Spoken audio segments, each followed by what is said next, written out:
The strongest primitive man in history is back. A crocodile swallowed him whole, but the next second, its tongue was torn out. The river instantly turned blood red, and Spear, covered head to toe in blood, walked slowly out of the water. This is Primal Season 3. But how did Spear end up like this? We have to rewind to the day before. The old shaman woke up from a coma only to find his entire village engulfed in flames. Every tribesman had been slaughtered by raiders, leaving him as the sole survivor. Overwhelmed by grief and anger, he noticed a gravely wounded enemy nearby. Still breathing, he charged forward to avenge his people, all his emotions erupting in that single moment. After stabbing the enemy repeatedly, the man finally drew his last breath. Once he'd killed him, the old shaman looked up at the temple on the mountain and made a resolute decision. He returned home, retrieved his hidden medicine, and used the raider's blood and heart to perform a forbidden dark ritual.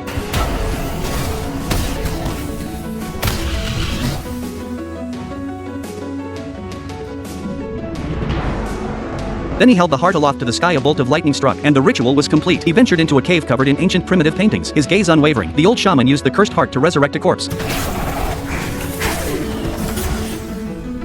Terrified, he stepped back slowly as a pair of eyes glowed in the darkness of the cave. The mighty primitive man was back from the dead, now transformed into an undead creature. His hair was gone, but he was far stronger than ever before. Soon, Spear arrived alone at the enemy camp, seemingly under someone's control. The old shaman ordered him to kill everyone. Spear charged forward immediately, ignoring all the enemy's attacks and slaying them one by one. However, one enemy sensed something was wrong and threw a spear to ambush the old shaman. The spear pierced his body, and the shaman fell dead on the spot. At that same moment, the control broke. Spear stood there motionless, seizing the opportunity. An enemy chopped off a piece of his skull only to find Spear still standing, unflinching. The terrified enemy dropped his weapon and fled. Spear stood there all night long. It was not until dawn that he finally woke up, but he seemed to have no consciousness. He stumbled to a lake and stared at his reflection in the water. Suddenly, a crocodile swallowed him whole and began to perform its deadly death roll. In the end, the crocodile died, while Spear emerged without a single scratch.